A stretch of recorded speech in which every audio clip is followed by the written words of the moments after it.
Strength and blessings out there. This is executive creator Alexander Asafa of Brotherhood Language, approaching conversation kinetically about fiction, aka Black AF. I'm here to tell you about the Anchor app. Let me explain. Let's get right to it. Number one, the Anchor podcast app is free. There's creation tools that allow you to record and edit your podcast right from your phone or your computer. Anchor will distribute your podcast for you. You can be heard on Spotify, Apple Podcasts, and many, many, many more. You can make money from your podcast right now with no minimum listenership. It's everything you need to make a podcast in one place. Download the free Anchor app or go to anchor.fm to get started right now.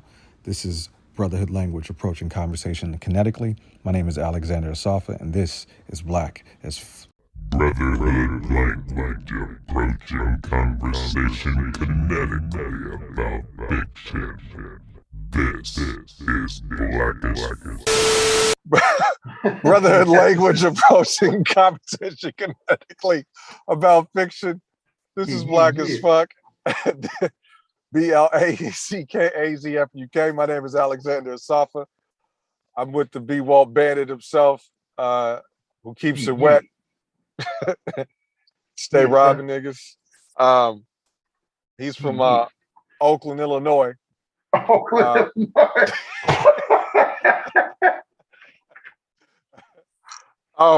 Like Compton, Denver, nigga. What are you talking about? You from Inglewood, Inglewood? No shit. I'm from Inglewood with an 80. Oh, you disgusting. Yo, back where I'm from, there is an Inglewood with an 80. I know. And them niggas get down. Like, don't get it twisted. Them niggas get down. I know a nigga from Inglewood that moved to Inglewood with a white girl. And he moved into the same shit. And that's what was so funny to me. Because that's how I found out about it. I didn't know about it before then. I was like, wait, they got one there too? Bro, that's funny. They get down. When they get down. Like kids, like they was interviewing kids, 14-year-old kids, like, yeah, you know, I got shot last summer. You know, we just, you get used to that shit. Like, what, nigga? You know, I grew up there, bro. I've never got used to getting shot. I mean, it's just not some shit that I want to do. Like, I don't want to, man.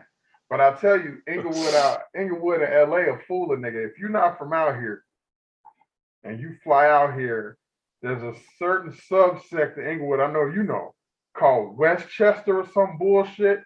And it's got palm trees. Yeah, it's got palm trees and shit. So where I'm from, palm trees mean you in a nice place, bro. Like, bro, like, that shit was ghetto as fuck. It was hood than a motherfucker, nigga. I seen a dude get robbed at a gas station. Like, his car stolen. He went to go, he pumped gas. The nigga walked inside to the thing to pay the pump.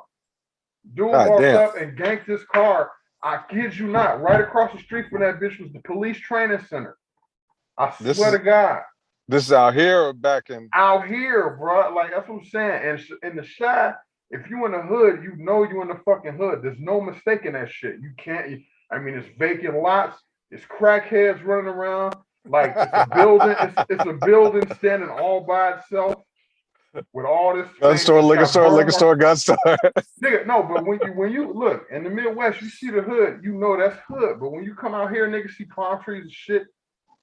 There's a police training center right across the street. Nobody would have thought that some shit would go down, bro. This nigga got, and the only reason why I saw it, because we was walking to the burger joint. It was a burger joint next to the J Spot.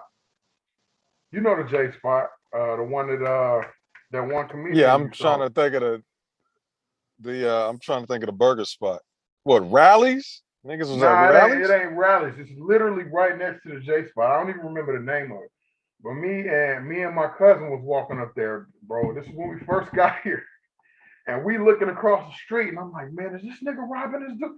Dude, the car was pumping gas. He just pulled the pump out, got in and drove the fuck off. He didn't even bother to put the pump back on the thing. He waited for homeboy to walk in, click, click, and we walk in, and I kid you not, right across the street is a police training facility. So there's literally hundreds of cops in that motherfucker. This nigga gave no fucks. And didn't use a gun or nothing, just saw the opportunity and took it. Sorry, he was like, "Oh, this dude, he what, homie?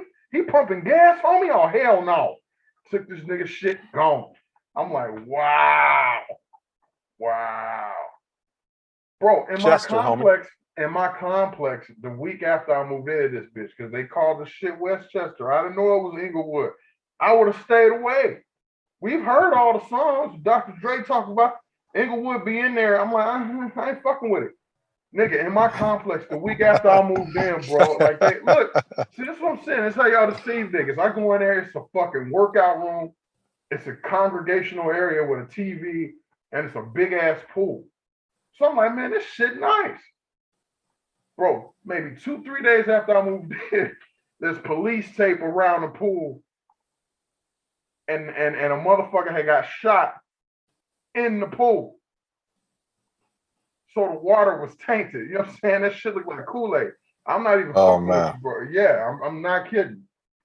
I'm not kidding. So with that being said, our website is www.blackafhq.com. Oh man, I forgot you, man. Start over, bro. Start over. No, fuck no. Are you serious? Chester, nigga.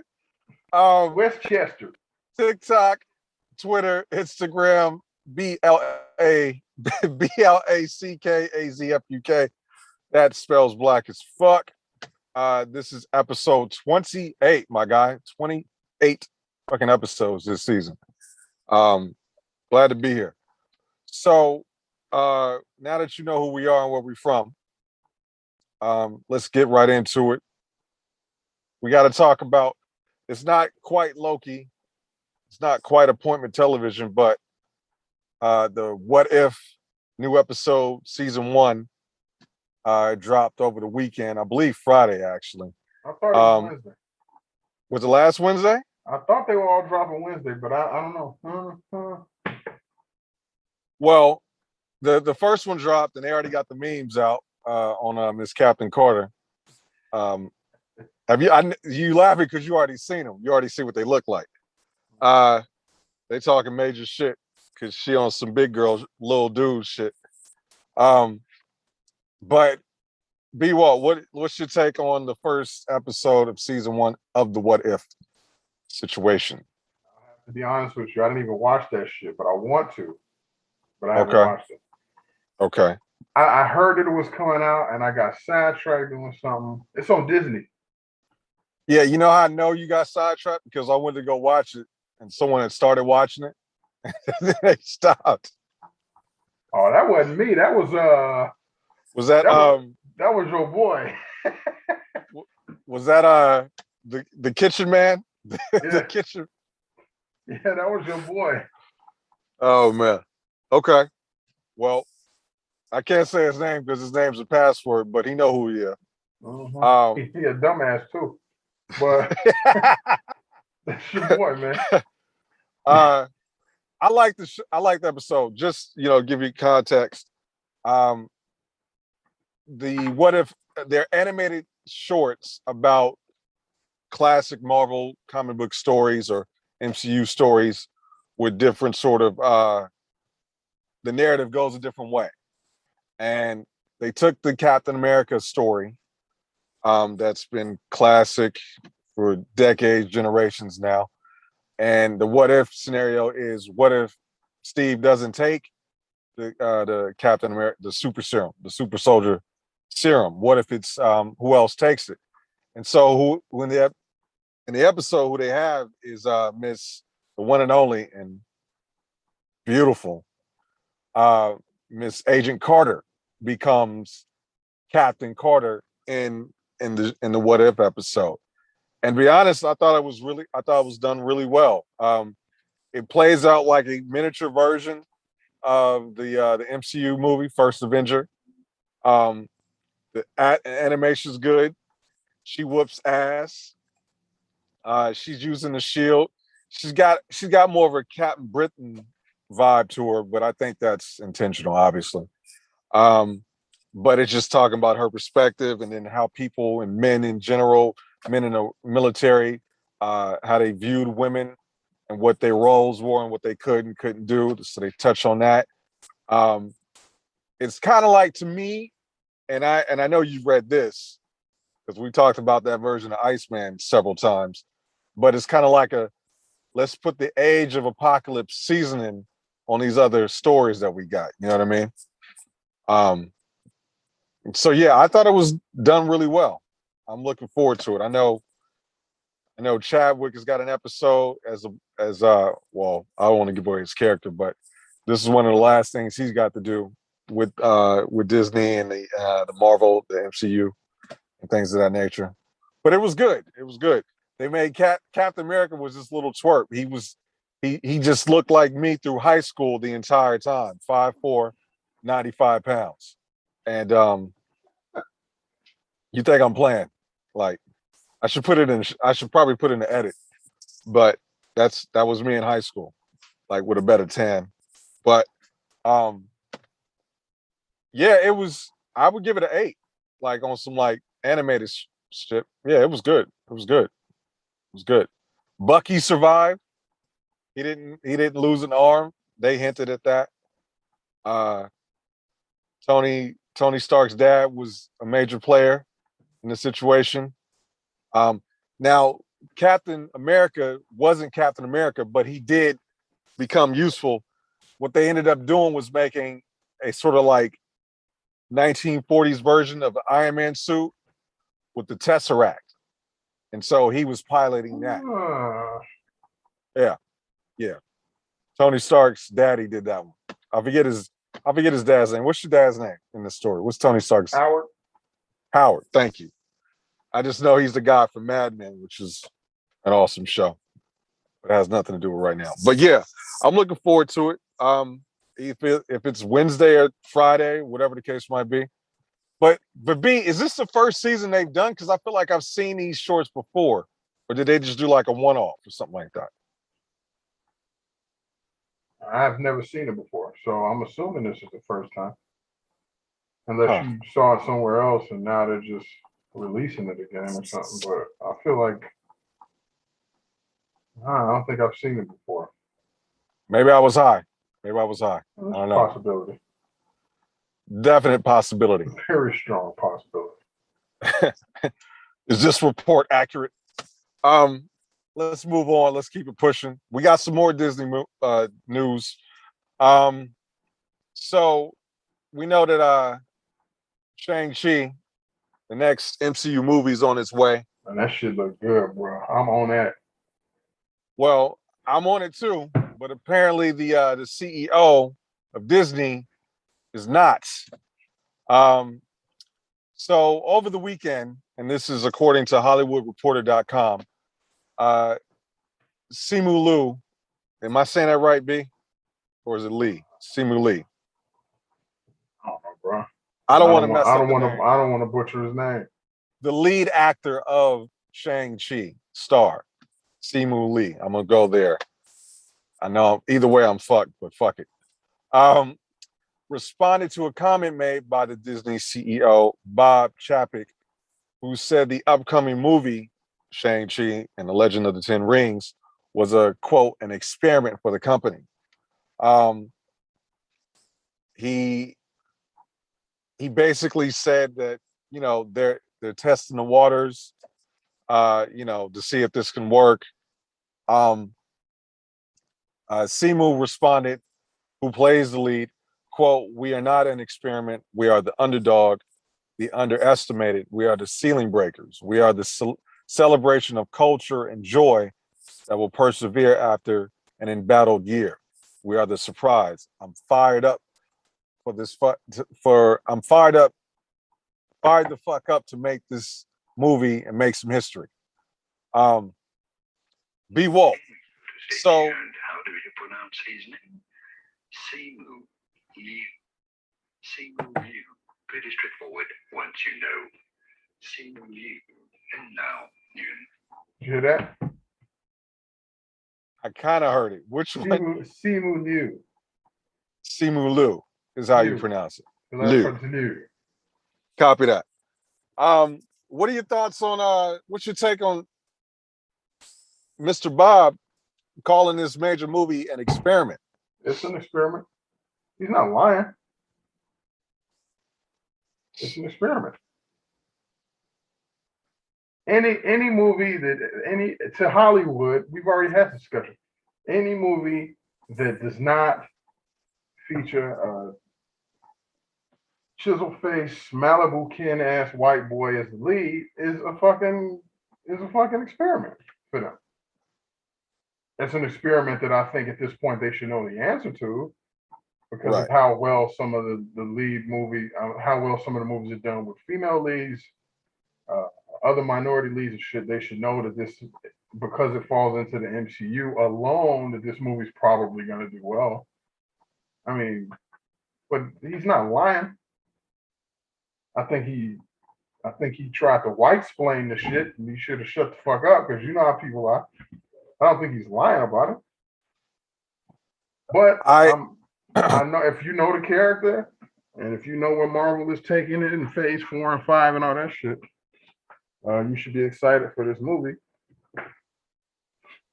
You know? And yeah, we've already seen proof that Asian folks can carry movies and make billions of dollars with those movies. So it may be an experiment per se, but we already know what the outcome is going to be. You don't think the situation with the pandemic affects that at all? Well, I mean, if you're talking about overall sales and people going to see it in theaters because it's a theater-only release, I believe, ain't it? It ain't coming out on Disney Plus. Yeah, that's another thing as well, because I think we've done a shitty Disney story 3 weeks in a row now. Well, yeah. But they run everything, so you know. Right. When you run everything, there's going to be some shit people are going to be unhappy about. A lot of shit. But in my opinion, I mean, we know the movie is going to be, I mean, they have the formula. MCU has already proven to work. We know the movie is going to be good. It's going to be solid. And we know that Asian folks can be leads. We know that Asian folks can draw folks to come watch the movie. They don't have to be the sidekick like Kato no more. They can be the fucking lead and do well. You know what I'm saying? So like, you know what I'm saying? The only reason why what was that shit? The Green Hornet, right, was dope was because of Kato. Didn't nobody care about that goofy white boy? Because it was fucking Bruce Lee. It was because Kato was coming in smacking niggas up every episode. But what happened with that is, like, you know, a lot of Asian actors who could have been leads or whatever else get relegated to these secondary roles, sidekick roles, comedy relief roles. Same thing with other minorities and shit. But I think we're seeing that your race does not determine whether or not you can be a lead. Your race does not really determine whether or not your shit is going to sell. And Hollywood needs to just hurry up and catch up, because we all know. I mean, it keeps getting proven over and over and over again. I remember when Training Day came out, they was talking about how that shit wasn't going to do well. And Denzel killed it. And Denzel had been killing this for years before that, right? When Black Panther came out, there was so many motherfuckers saying that shit wasn't going to do well. It made a billion plus, right?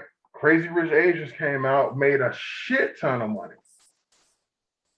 You know what I'm saying? So, I mean, that whole antiquated way of thinking that a white lead has to carry a film, that shit has been, a white male lead specifically has to carry a film. That shit has been dead, man. That shit's dead. That shit's dead.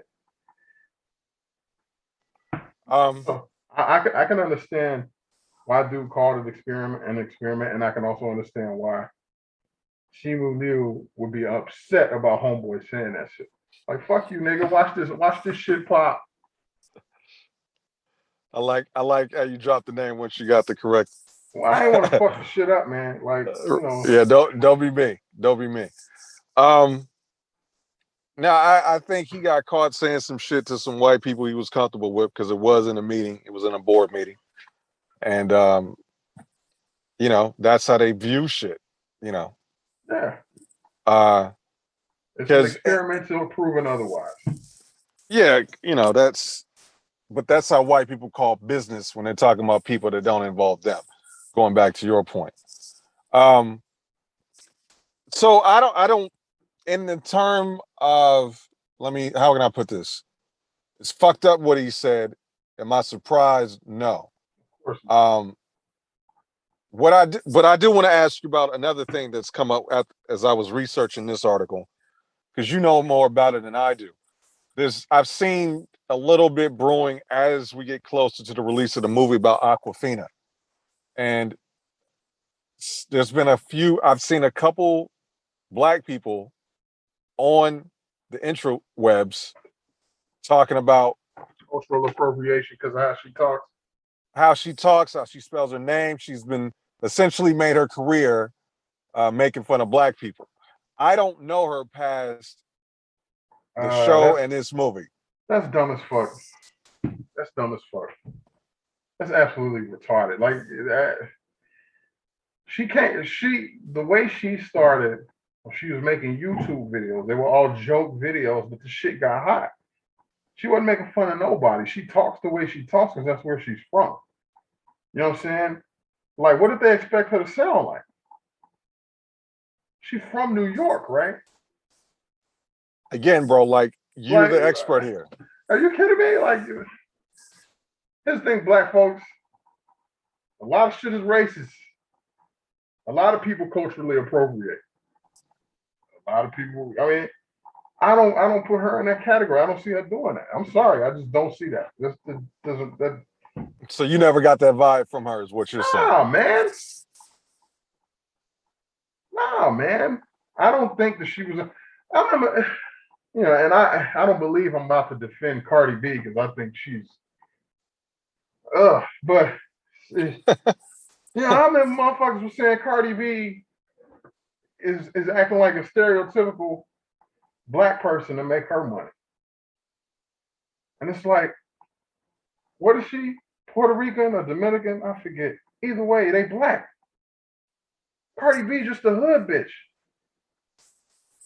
Hood mentality, hood actions don't have a color associated with it. If you hood, you hood. It don't matter what color you are, you hood. I've seen some hood ass white motherfuckers. Trust me on this. I've done the fucking research. I used to stay in that, man, bruh, hood and it's almost like we're subscribing to the same stereotypes. We're subscribing to the same stereotypes that are placed on us and saying, well, that's our shit. Like, are you fucking retarded? Shut that shit down. Like, I don't see Aquafina doing that shit. That's stupid. And first of all, like, if do some fucking history and shit. Do some research before you start talking shit about people. She started out as just somebody making like YouTube videos as a joke. The shit got hot, so she started making money off of it. But she wasn't going around trying to act like a sister. If you think she was acting like a sister, then maybe you should look at why you define sisters in that fashion. You know what I'm saying? Like, that's some bullshit, Joe. Like, I got time for that shit, man. These be the same niggas. These be the same niggas that be homophobic shit, right? These be the same niggas that'll open the Bible and be like, see, Jesus said that this, you know, you can't be gay. Shut the fuck up. I can't stand niggas like, shut the fuck up. And the hate mail will come in 5, 4, 3, 2, and you can still eat a dick. How about that? That shit is the dumbest shit I've ever fucking heard in life, man. Niggas, man. Let's keep it pushing. Niggas, man. Get my heart rate up and shit. It was announced over the weekend as well, according to, let me double check, RottenTomatoes.com. Leading man for the Suicide Squad, Idris Elba, will be, or has been casted as the voice for Knuckles in the Sonic the Hedgehog 2 movie. B. Walt, did you think Knuckles was a British black man? I don't know enough about Knuckles to give a shit, I don't think. But if Idris is doing it, he's going to do a good job. But here's the thing. All I'm going to think of is Stringer Bell. Idris is Stringer Bell on everything he does, dude. So Stringer Bell and Sonic the Hedgehog. That's what I see. That's what I see. I keep forgetting you had a Super Nintendo. Like, you weren't that, you were on the other side. I wasn't a Genesis dude. The first time I played Sonic was when this kid that stayed down the block brought his system over to my cousin's crib. And I remember my auntie didn't want him coming over because she knew that family was dirty. So she didn't want him coming in the crib because she was like, man, he gonna bring roaches in here. So we legit only got to play Sonic for about 10 minutes, and then she was like, Timothy, you got to go home. Because I don't want roaches in the crib. You laughing. I'm telling you the truth right now. So my exposure to Sonic was very minimal, man. I don't even think I knew what Knuckles was until, I don't know, some point in the far future. He gonna bring roaches? Bruh. you know how like you stay like, black folk roaches is our arch nemesis. I can't stand them. Most of us can't stand them. So when you see like a dirty family, what's the first thing with your mama and the older folks say, man, they got roaches. It just comes up. You know what I'm saying? I know that part, but to say that they coming with him in the house, bruh, she ain't want to risk it. My auntie kept a pristine crib, okay? And she knew that the niggas down the way wasn't the cleanest people. She knew it. Yeah, that's funny. Like the Rat King or some shit, but with roaches. The Roach King. You know that little kid to wear the same T-shirt 3 times in a row. You get away with it once. It smells like outside. But when you keep wearing it, it smells like ass after a while. So he would come over with the same shit on all the time. And then one day he came with that Genesis. And my cousin was like, yeah, come through, Tim. We trying to see what this Genesis is about. My auntie was like, he can't stay over here, dog. I'm not trying to have that problem. I'm sitting there laughing right now. I'm dead serious, man. I'm dead motherfucking serious, man. So I didn't even get to play it. I just got to watch it because I was never the first nigga on the sticks anyway. So Tim hooked the shit up. I'll never forget. It was in the basement of my auntie crib, and it was close to the back door. So just in case a roach came out of his pocket, we could push that nigga out real fast. So we was playing Genesis, and I say they was playing Genesis. It was on for about 13 minutes. And that was my introduction to Sonic. I think it was Sonic, whichever one it was when they got the little orange dude with the 2 tails. Sonic 2. Okay, Sonic 2. That was my introduction to Sonic. And it was literally 13 minutes. And by 13 minutes, I mean the time it took to hook that little cable in the back and all that shit added up to it. So they may have had the game on for about 5 minutes. Let's keep pushing. I'm done. Tim had to go. I'm done, man. I don't want to bring no roaches into Black AF. Ain't no roaches in Black AF. Trust me. I don't want to be guilty of bringing some roaches through Zoom to Black AF headquarters. This is my headquarters, bro. Ain't no roaches here. Shit. Oh my goodness. All right. Moving on. That's funny, man. I'm still tweaking at these fools is coming at old girl. That's ridiculous. All the shit you could be mad at. You coming at this girl? We done moved 2 stories over. We talking about something totally different. That's still sitting in the back of my head. BloodyDisgusting.com has reported that Todd McFarlane, creator of Spawn, has finally gotten somebody else to rewrite this goddamn script for the movie. This shit's been in pre-production development for like 4 years now. He found somebody to write the movie after he attempted and failed to write the screenplay. The movie is still, from what the article is saying, still attached with Blumhouse, but Jamie Foxx and Jeremy Renner are in question, even though they were originally considered for the movie. Let's see. The writer is going to be Brian Tucker, who penned 2013 Russell Crowe and Mark Wahlberg crime thriller Broken City. B. Walt. I mean, okay, what this mess that is Spawn and being in pre-production for this goddamn reboot. What are your thoughts? I just remember how bad the first Spawn was, and it had such potential to be great. And I'm hoping, let's just take the proper. I'd rather wait and the shit be dope than somebody throw some shit together. Because remember, we talked about this a couple shows ago, where it was like, y'all niggas know when y'all releasing some whack shit. You knew this shit wasn't good. it's a money grab. So I would rather it's not a money grab and they do the right, because you can release anything with Spawn on it, and the Spawn fans, which come out in droves, will be there to support it because it's Spawn, and we don't have that much Spawn material out there anymore, other than comics did or whatever, and then they had that series on HBO for a minute, and then that shitty movie that one of my favorite black actors got attached to. Michael Jai White. Yeah. That shitty movie that he got attached to. So yeah, just do it right. Just do it right. We can wait. Bro, I feel like I've been reporting on this. I did a video on this when we was back at the old headquarters, talking about how he was going to do this whole. Todd McFarlane was trying to do this whole movie for like $1 million. What? In today's world? Because he wanted, like, he was going to write this story where, like, it was going to be a horror flick, because that's what Blumhouse does. But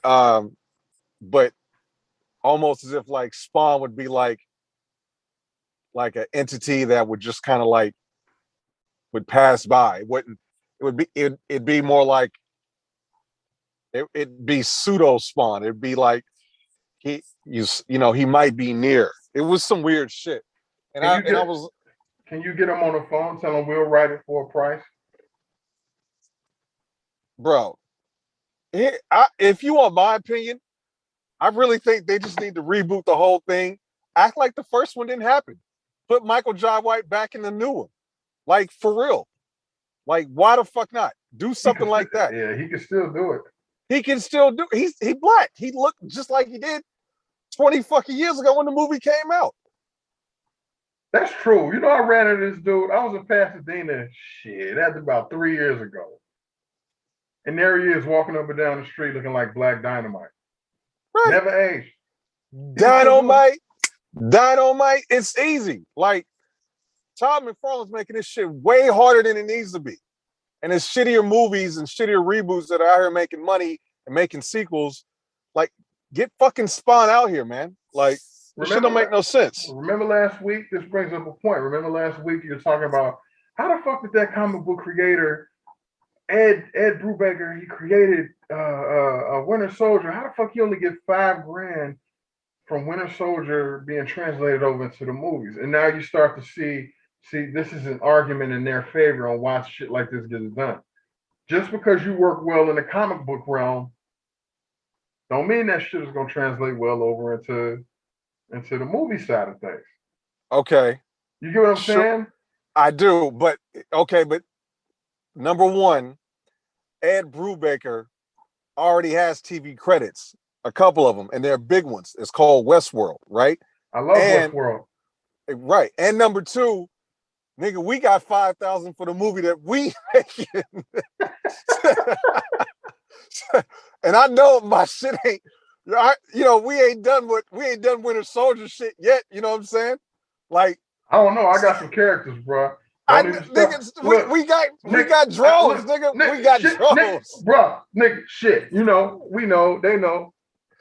Look, but what I'm saying is, again, I still agree that they fucked it with that money. But Todd McFarlane is a good example of this shit. Yeah, he's bro. He's validating what you're talking about because it's been in pre-production for 4 years. Not like they've been working on it for 4 years.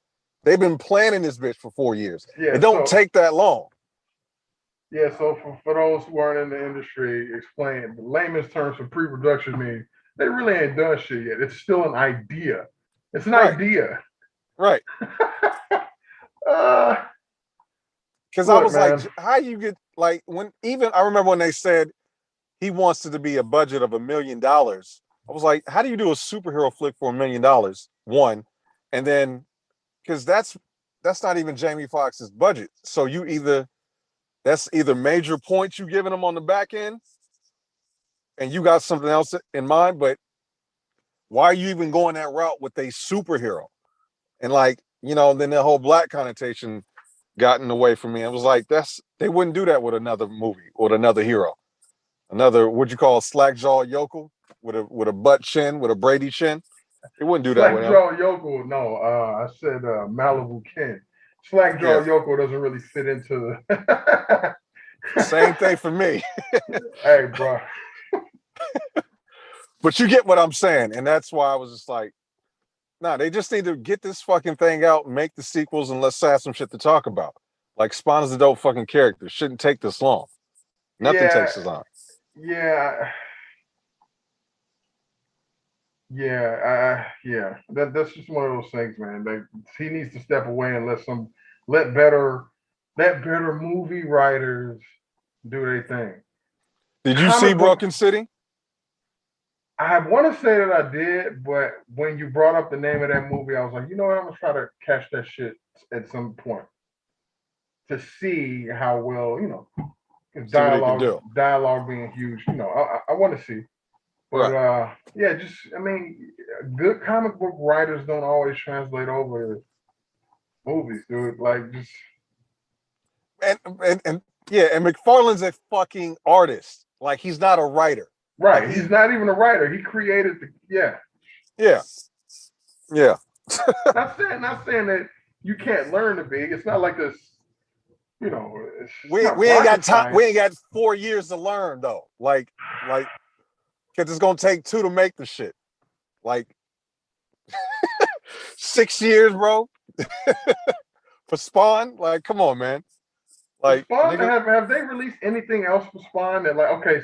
My issue is, okay, the new generation, do they even give a fuck about Spawn anymore? Not. It's getting farther away from that though. That's the problem. That's what I'm thinking. Like, because there hasn't been like an animated movie that's been out there. When did the animated Spawn come out? That was like 97, 98? That was before the movie. Right. That was like 96, 97. Shit. Only thing that's been out since the movie, Michael Jai's movie, has been the fucking comic. And how many MCU movies have we seen now? Are we gonna get the 30 MCU movies before Spawn actually gets out? Like, that's crazy. That's something that needs to be considered. That's crazy, bro. The Bulls in '92, niggas wasn't trying to see them because they had the formula. They was smacking everybody up. Remember that shit, bro? Look, the MCU is 30-year-old MJ, right? So do you really want to? There is ton of room to get Spawn in there, bro. Especially after the Black Panther shit. Especially after that. Look, I'm not saying there's not a ton of room to get Spawn in there, but I'm talking about public reception because of the fact that Spawn has not been relevant on the TV screen for so fucking long. I mean, the comic books, fine, whatever. But there's a lot of dope comics that ain't never gonna be made in the movies. Like, let's just be real. There's a lot of graphic novels that ain't never gonna be made in the Netflix series, even though they probably could be. Shout out to Iron Fist. I swear that nigga had one face the whole show. He always looked like he needed to take a shit and he was trying to hold it in. He looked like the most constipated motherfucker ever, even in the fight scene. Anyway, I digress. I'm saying that Spawn may lose. Spawn is going to lose that battle anyway because I don't think enough people care about it anymore. It should have happened already twice over. And I think there's enough of a recipe in the atmosphere to just get this shit figured out. It ain't rocket science. Like, even if it doesn't compete with an entire legacy that is the MCU, like, there's room for success for a Black superhero movie right now. That's my point. Yeah, we know that. But we're talking about Spawn. We're talking about a character that's already been around for a long ass time, and Spawn fizzled out a while ago. Like, I mean, unless you're still reading the comics. Well, I mean, even Image itself fizzled out. Like, Image ain't what it used to be. It's still out. They still make comics. I'm not shitting on the company saying they're not around no more and putting some false shit out there like that. But Image isn't what it used to be. You know, it's a different scenario. Like to see Spawn as a fuck the movie. Get some writers that did The Watchmen. Get the writers that did Lovecraft Country and some shit like that, and make Spawn into a series. I'm with that. I'll On fuck HBO. the movie. Look. The older I get, here's the thing. You know me. I used to have that Movie Pass credit card where you could go to a movie free every fucking day. Remember that Movie Pass credit card that came out a couple years ago? I was that nigga, and I would be in meetings at the fucking show, at the movie, and I would be logged into meetings and shit, nigga, because I would be the only one there. Oh, what's that in the background? I don't even worry about that. You know what I'm saying? So me and going to the theater, that's my shit. But the older I get, and just being exposed, I was just thinking about this today.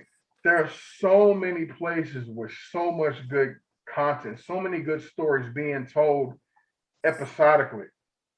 You could do that shit with Spawn. And Absolutely. then you could kind of regenerate the love for them. Because think about it, The Watchmen been out for a long ass time. And people forgot about The Watchmen after that movie came out. They're like, okay, whatever, worst Shagger. But that series that came out recently for HBO, motherfuckers like, The Watchmen is the shit. Some of the best television I have ever seen. Still. Right?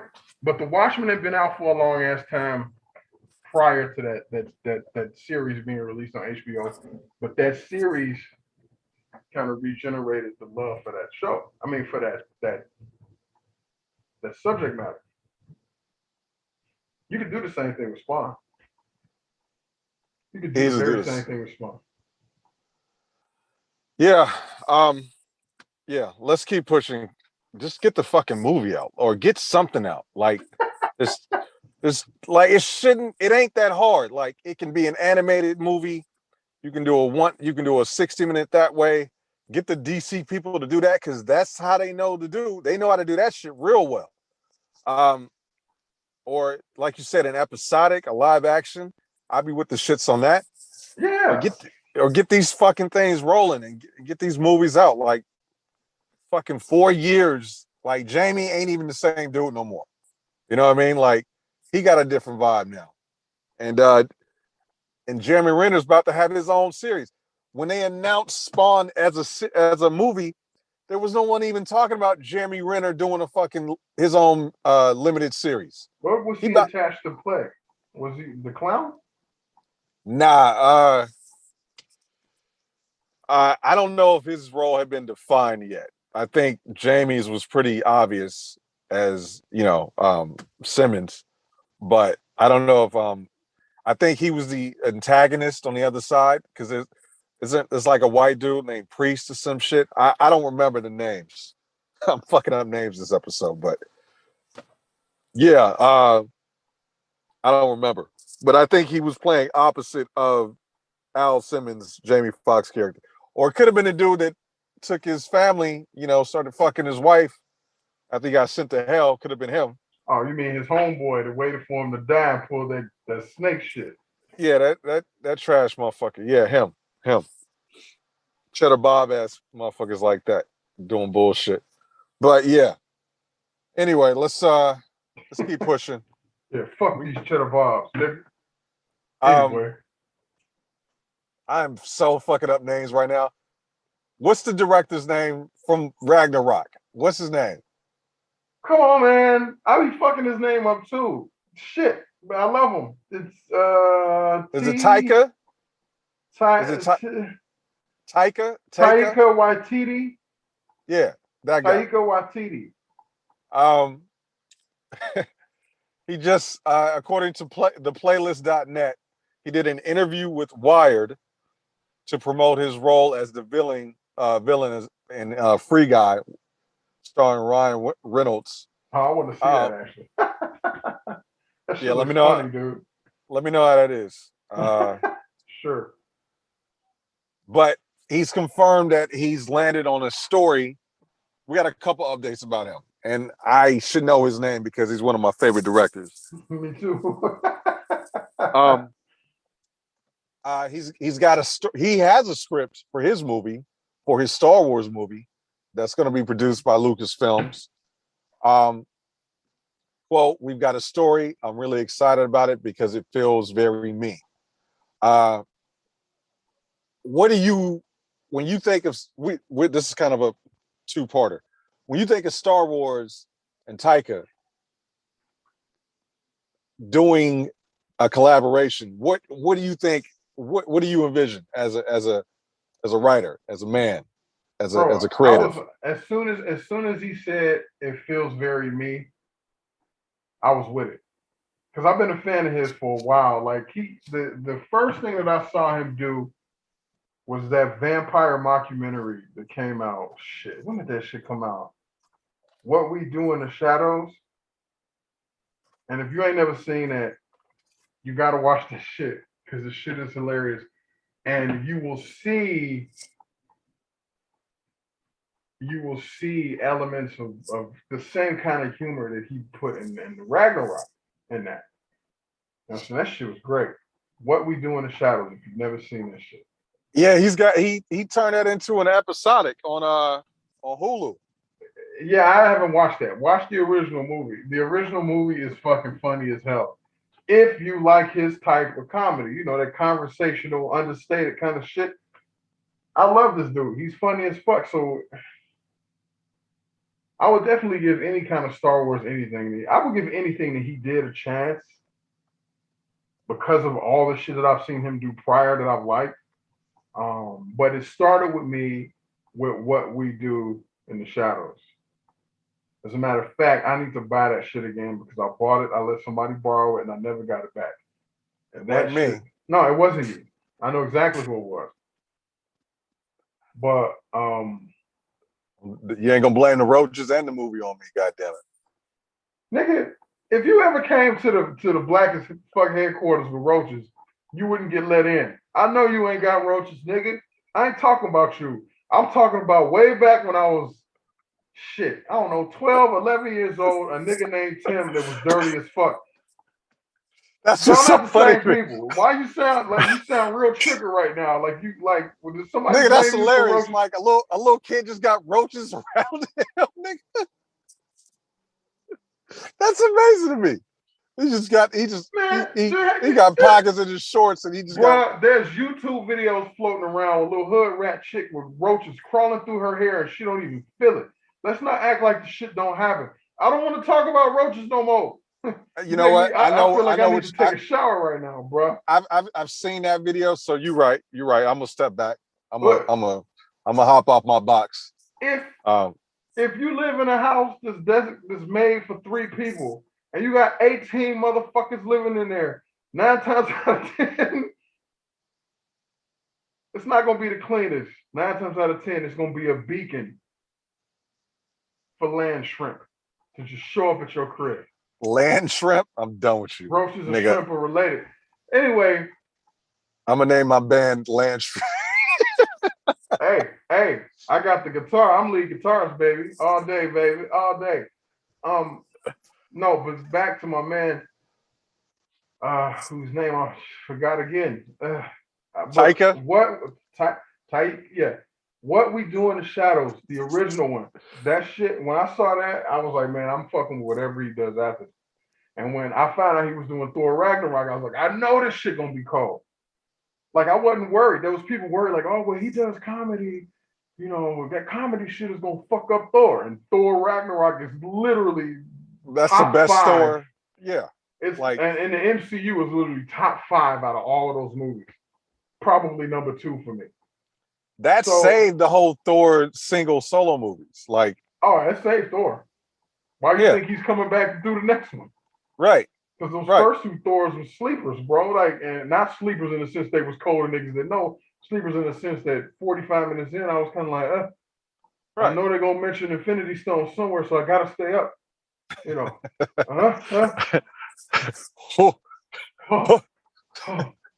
Yeah. So he Thor Ragnarok is brilliant because of him. So he also, as a part 2 to this, he's adamant about making his Akira movie live action as well. Man, I'm with it. Now he in the article it states that and apparently Warner Brothers owns Akira, which just doesn't. I don't anything Warner Brothers owns. I get skeptical, and this is why, because the reason why it's been held up in pre-production, because they had. I don't even know if they have a script, but this is a valid reason. Warner Brothers has been attempting to whitewash the entire cast, and Taika's like, no, we need Asian kids. We need Asian. That's who they're supposed to be. And see, I mean, but I'll let you go. But yeah, what do you think about him doing just that? said Warner Brothers was attempting to whitewash Akira. Yeah. Were they in the same board meeting with that Disney cocksucker that said we can't be experimenting with Asian actors or something? They probably had lunch that day. Listen, stupid motherfuckers. Listen, corporate white folks in entertainment. Listen, man. Listen. Uh-oh. He's going Quincy. Bro, me and Michael, no, look, seriously, bro. Like, how many times does it have to be done to like, the story is dope. It don't matter who's attached to it as long as they can act. Put the Asian kids in the goddamn movie because that's who it should be. I don't want to see no more fucking Ghost in the Shell Scarlett Johansson's, man. Like, get the fuck out of here with that shit, Joe. Like, this shit is really fucking irritating to me. Like, get the fuck out of here with that shit. Yeah. You do not need a square jaw white man to sell fucking movies. Like, get the fuck out of here. Those should be Asian kids. As a matter of fact, where's the city in Akira? It's Tokyo's Neo Tokyo. Neo Tokyo. Ain't gonna be no white people there. Yeah, but okay. I agree with you. But this is a problem with Japan. They whitewash their own characters. They do that shit to themselves on their own. Because if you look at Akira back in the day, they don't quite look Asian, but they don't quite look white. They look like some blend in between. I mean, and that's a cultural thing. Even with Dragon Ball, they go from somewhat looking Asian characters to, when they get super powered, blonde hair, green eyes, and they can do things that they couldn't do just minutes ago. And that's like a reoccurring trope amongst anime and Japanese culture. But not saying it's right, but I'm just saying it don't have to be the case for Akira though. No, it doesn't. But Warner Brothers has an argument to say, well, that's what the characters are.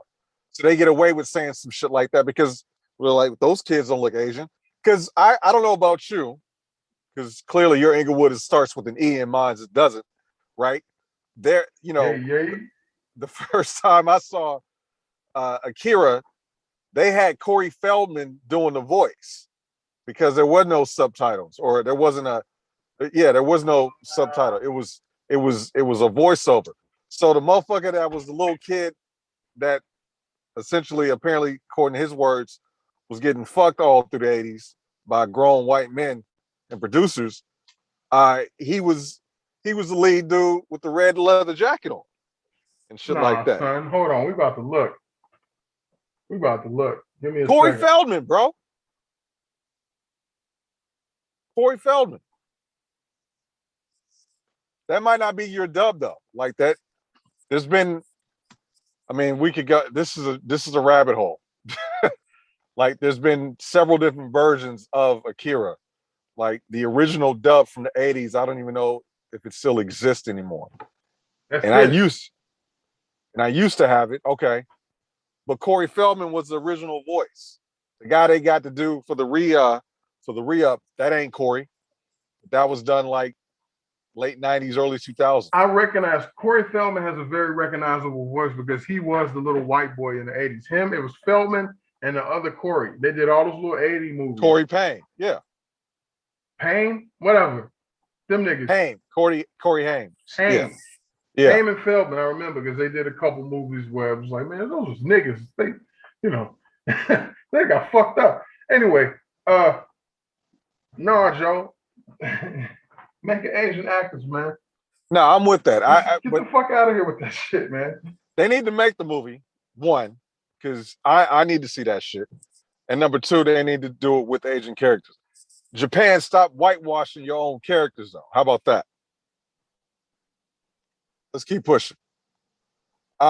Speaking of white people, South Park co-creator Matt Stone did an article with the Bloomberg.com website as Matt Stone and Trey Parker within the last week just closed one of the biggest talent deals in TV history with Viacom CBS. They will be paying them $900 million to make 6 extra seasons of South Park and 14 movies set in the South Park world. It's also an advance against their lucrative licensing deal with HBO Max. But that doesn't include the actual cost of making new episodes or movies. So, real spit, this is a $1 billion deal. The creators of South Park. B. Walt, other than goddamn, what else needs to be said about this? Goddamn. They deserve it.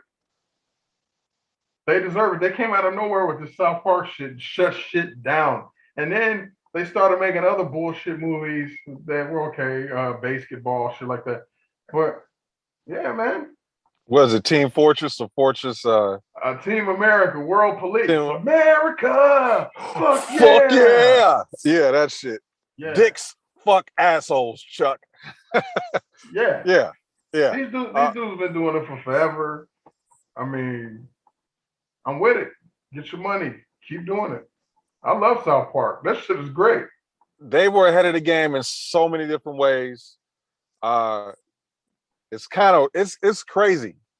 It really is crazy. But congrats to them. They the way they go about producing the show is brilliant. Their lawyer was ahead of the game as well because they saw that everything was getting online, even if it was on a network, and they had their deal, their money ready. Like if somebody wanted to put this shit online, just in case, they had one of them like grandfather deals. You know how you got that one person, they got that AT&T deal for like $40 a month because they've been there for like 18 years, shit like that. That's South Park right now. On top of this $1 billion they just got. So kudos to them, congrats to them. They were literally the last musical I saw with that movie in 1999. Yeah, man. I don't even watch South Park like that, but to see somebody build some shit and have ownership the way they do and then get this type of bread, number snaps. Good shit. Let's keep it rocking. See if we get like 1, 2 more. All right, Atlanta, season 3. Donald Glover and them has wrapped filming, and season 4 is currently in production.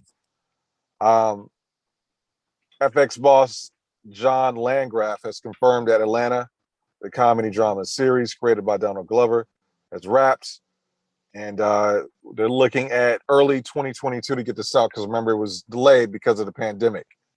B. Walt, new Atlanta on the way. How you feeling? I love the first season. I've not watched the second season. And part of that was because of the fact that the third season was getting delayed.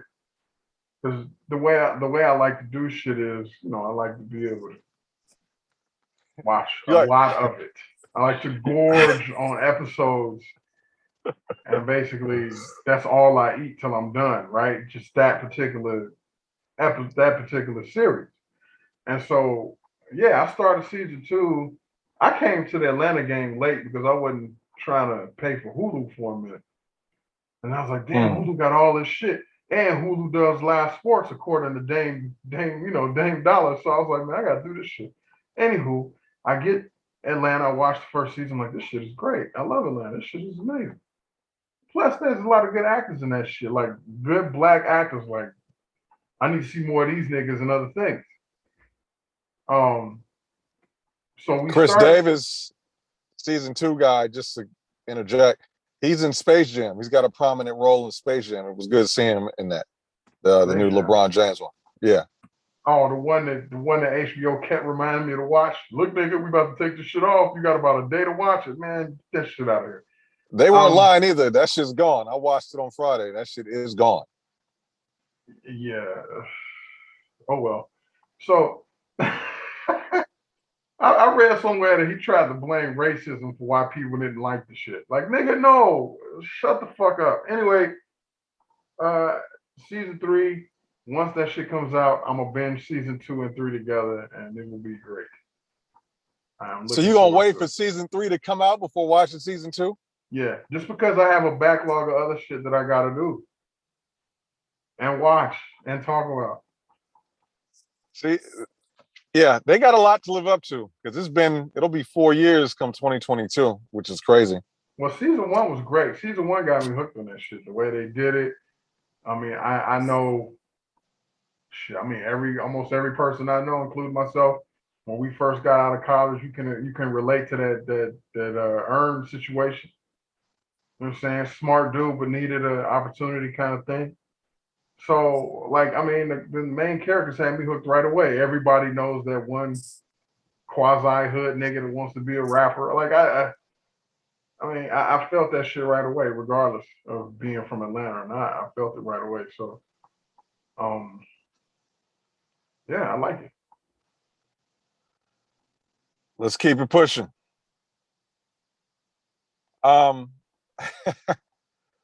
So CBR.com put out this article, and before I get into what the article's about, I'm gonna give B Walt and everybody, those eight strong ass supportive followers we got. B Walt, did you play Street Fighter 2? Of course. Okay. Did you play Street Fighter 3? When I was doing laundry at the laundromat and I was waiting for my shit, but I didn't really like it that much. Right. And so the article goes about how Street Fighter 3 nearly killed Capcom. And I had a problem with the article because of that, the way they prefaced everything. It wasn't Street Fighter 3's fault, in my opinion. And please interject whenever you feel like. But because you got to understand, Street Fighter 3, specifically Third Strike, is one of my favorite games of all time. It's top 3 for one of my fighting games as well. I put it probably right outside Virtua Fighter. But the way Street Fighter 3 for me was the first time we saw sort of chinks in the armor when it came to Capcom. This is what Capcom used to do and what they still do with just about everything that isn't Resident Evil. And even that they're starting to fuck up or being inconsistent with. They've been out inconsistent with throughout the years. They're good at making a presentation with the characters and the style and all this like shit that you notice immediately. And then they've got these like good fundamentals in terms of making a fighting game because they've done it so many times. They've got their own language. Most of these games work off the 6-button style and the concept that they built with Street Fighter 2. But none of their games, their problem is they make these invisible sandwiches. They don't have any meaning in them. There's no story. There's no characters. There's nothing that really connects you from one to the other. And I remember when Street Fighter 3 finally came out 7 years after 2, it was like, who the fuck are these guys that Ken and Ryu were fighting with? Why are they here? What happened to Chun-Li? What happened to Guile? What happened with Bison? None of that got answered. So you had a bunch of these like yahoos showing up that kind of felt similar but were really different with Ken and Ryu. And so you talk about the time that they took to make this game on some Spawn shit, seven fucking years. The climate of where the arcades were at that time, because remember, there was Street Fighter 3, but there was also Street Fighter Alpha. There was a Marvel vs. Capcom. There was a Darkstalkers. All these other fighting games. Street Fighter 3 was essentially competing against itself in other Capcom games. And what are you doing? What are you doing? I'm holding the mic down for you. That's the boom mic, so you can get it all in. Continue. So my point is, They didn't have a story. It took too long to come out. There was the internet, it isn't what it was now as opposed to back then. So you didn't have any information. So that's Capcom almost killed themselves with the way they presented this game. So I say all that to say, if you ain't played Third Strike by now, you should. It's technically one of the best fighting games you'll play, especially a 2D. The art is legacy. It's classic. It'll always transcend because the amount of frames and that animation, it still has never been done to that level since. And if Capcom wants to get around this issue, they need to figure out what the problem is.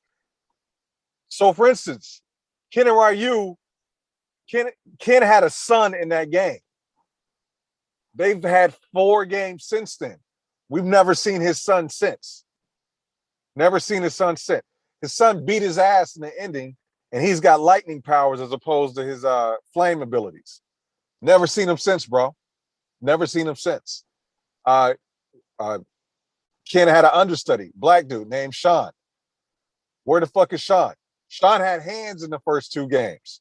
We haven't seen him since. This is Capcom is the only problem. Sean is in jail. Well, then have him show up with Cody, who was in jail, and had him break the fuck out and beat up niggas. That's fine. That's fine, but tell me a goddamn story. Like that's been their issue. So I saw this article, and I saw it as an opportunity to rant about one of my favorite games. So don't blame Street Fighter 3. Blame the daddy. If you want to be there, he need to be there. That's all there is to it. Your thoughts, P. Walt? I played all the Street Fighters, but they never really stuck with me like this. Street Fighter 2, Turbo was probably my favorite. The idea of any particular game destroying Capcom is a little bit hard to believe. I would say it's more so, like you said, not the development of compelling. Well, I mean, the characters are cool, I guess, but a compelling story to keep people coming back to that particular franchise. Because I do remember that. Like, I mean, it went from Street Fighter, the first Street Fighter, which was just stupid ass. Like, the shit was terrible, but when it came out, it was cool at the time. Street Fighter 2 was like, okay, well, at least you know this nigga's from Japan, this nigga trained with him, he's from America, you know. So there was little bits and pieces of their story, and then you kind of got pieces of it at the end. Remember the endings? Like, oh, Sagat got beef with Ryu because Ryu gave him this motherfucking scar on his chest in the battle. You know, these are little things. So they gave him crumbs. Slapped him up. Yeah. Right. They gave him crumbs. And then you go to the next one, and they got the Bruce Lee character in there. They got DJ. You know, you don't really know why they're involved. So the issue is, it's just storytelling. It's just not good storytelling. But you got to remember when Street Fighter first came out, it was just an arcade machine during the earlier age of arcade machines. So niggas didn't really care about that shit. Like think about basically their issue is not moving with the times. Once you come over to the consoles and shit, and the game is more accessible to these people, they're gonna be playing it more often. Then you need more to keep somebody involved. So I think of arcade games like Bad Dudes. I don't know if you remember that shit. Yeah, I remember Bad Dudes. Well, a lot of people don't because it didn't really have a story. It was 2 niggas in black tank tops. They was mad at some guy, and so they, you know, for 6 boards, they just walking across hitting niggas till they get to the end. And I think they needed to save the president's daughter. Like, it was very, like, but arcade games at the time, earlier, you know, in our time frame when we was coming up, they didn't really have strong stories. One, because they were trying to maximize how much money they made. The quarter. Yeah. Right. They're trying to maximize, you know, we're gonna make this shit hard enough so these kids throw their dollars in, they never gonna fucking win. And then the next kids are gonna come. So we, you know, who cares about a story? Nobody's gonna get further enough in the game to care about the story. They just, you know, losing that $20 a week their parents get them for lunch or whatever. So, I mean, I get it, but once you transition over to consoles, yeah, you need to kind of make it a little bit more substantial. I think once you get to Street Fighter 4, you know the latest one they have was 5, I think maybe is the latest one. They're on 5 now. Uh, it's still kind of the same thing. Like the story is not that It fleshed hasn't out. been pushed forward at all. It's not that fleshed out. And that's the point that I'm making. Like there was no justification as if why are these characters here with Ken and Ryu? The hardware that they were using for Street Fighter 3 was completely different than all the other software that they had been using. Excuse me, the software that they had been using for the other fighting games. And like you didn't know that these characters from a structural standpoint were combinations of Street Fighter 2 characters. That information didn't get brought up or presented to us. That was like damn near that was like 2004, 2005 at that point. Third Strike had been out almost 4 years at that point. The third iteration of that game. Well, so, you know, you're coming from the position of a gamer, right? You're coming from a position of a gamer, someone who invests their time into getting good at a game, learning the game, following the game. They're coming from a position of a corporation, a formulaic, right? If this shit has been working and we're not seeing any tests that this shit is getting any weaker for our sales, matter of fact, our sales are going up. What the fuck? Why would we change the formula? You know what I'm saying? That's why I commend. That's why I commend those Mortal Kombat cats. Because the first couple of Mortal Kombat didn't really have no story either. But then once they got to like 9, 10, 11, they were like, okay, let's really try to flesh this shit out. You know, because I think they understood that it was like, well, you got to have something else other than the nigga flying back and forth shooting lightning out of his hands. It looks like a ripoff of a character from Big Trouble in Little China. Because it is. As he is, which is fine, you know. But that only lasts for so long. Right, put a little bit of effort in. But if you would you change the formula if you don't have to? That's okay. No, I wouldn't. But it was. But Capcom haven't figured this out yet. Is what my point is. Like we're talking about some shit that happened over 20 years ago, and we're now probably you count all the different variations and iterations of the numbers that they're on in terms of the Street Fighter. You're talking like 6 or 7 different versions, and we're still having the same conversation about shit. I would be interested to see what their sales are, though. Are they still going up? No, they're not. No, Capcom got really good at making like showing you shit that was really dope, and then having this game, and then they do a couple installments of this game, and then they would just never come back to that franchise. Rival Schools, Darkstalkers, Street Fighter for a long ass time, Onimusha. What else? There were games on the previous era back before we got to 32-bit with the Sony PlayStation. Like they're just notorious for that, and like I know they've had issues and major stuff because of the natural logistics they were dealing with. You know, Japan's had some real serious earthquakes over the years that like literally tore their cities apart. Where Capcom was where they were at that point, and that's affected things and things like that. And I know everybody's been affected by the pandemic, but this is prior to that. They even with Resident Evil, they've taken steps back from Resident Evil 4, which we both know doesn't quite hold up like it used to. But at that time, it was leading the era. It was leading survival horror after kind of giving that crown up. They just sit there. Capcom is like a living version of Konami. They have all these great IPs that they just sit on and don't do shit with. Konami just said, fuck it, we just gonna be out. Like, we don't even do this shit no more. Capcom does shit, but they don't do shit with their own IPs.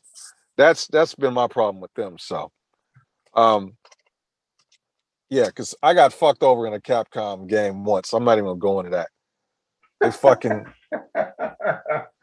what Marvel vs. Capcom 3 comes out, I get the special edition with the DLC, and it's like $89. And bro, it's got everything, or it says it's got everything. Not a year later, not 6 months later, they bring out a better version of the game with specific characters just to that game that I can't get on the game that I paid almost $100 for half the price, B, half the price. And it wasn't like it was an add-on to what I had. I had to go buy a whole new copy of this game if I wanted that content. A whole new copy. I said, fuck Capcom for that.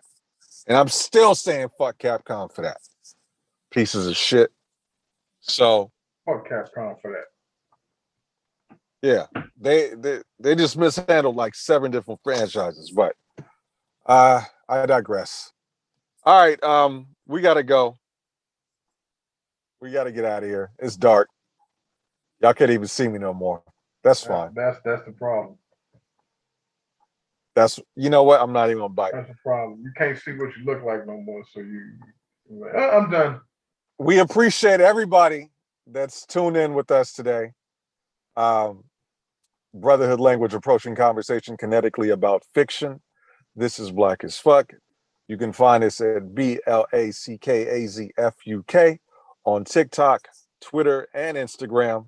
Our website is www.blackafhq.com. This is episode 28, where we'll be back Monday. B Walt's going on a vacation. He gonna leave me here in the dark by myself next week. But I'll be back 6:30 p.m. Monday Pacific Standard Time. Tell B Walt, you want to say something to our 8 fans before you get out of here? That's all that matters, is that you'll be back. You know what I'm saying? Will you say something to the fans? Say something to the fans. I am saying something to the fans. I want to know. This is a question I'm posing to the fans. The editors that we got involved doing this, right? They edit this shit every week. And this cocksucker edited some shit. I ain't gonna say the editor's name, but he edited me saying some shit before the show started to put it out there. I and 9 fans that we have, we all want the editor to add into the clips that get posted during the week, you, before the show, checking yourself out in the mirror, making sure you was looking right. I want that to be put out there. I want motherfuckers to see it. This nigga has to get camera ready for a podcast. I want motherfuckers to see it. If you get edit and put me making fart jokes before the show started, and throw that shit out there, Mr. Editor, and do the same with this 6'5" GQ centerfold ass nigga glossing his lips, getting ready for the show to start. That's all I ask, Mr. Editor. Me and the 9 fans want to see that next week. And on that note, we are done. When Deuces. I hit the stop recording button in 5, 4, 3, 2. Bye, editor. Bye, editor. Brotherhood Language, approaching conversation kinetically about fiction. This is Black as